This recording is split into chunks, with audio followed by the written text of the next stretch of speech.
शान्ताकारं भुजगशयनं पद्मनाभं सुरेशम् विश्वाधारं गगनसदृशं मेघवर्णं शुभाङ्गम् लक्ष्मीकान्तं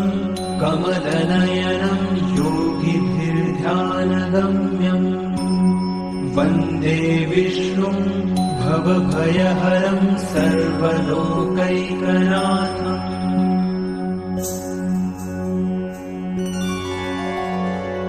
शान्ताकारं भुजगशयनं पद्मनाभं सुरेशम् विश्वाधारं गगनसदृशं मेघवर्णं शुभाङ्गम् लक्ष्मीकान्तं कमलनयनं योगिभिर्ध्यानगम्यम्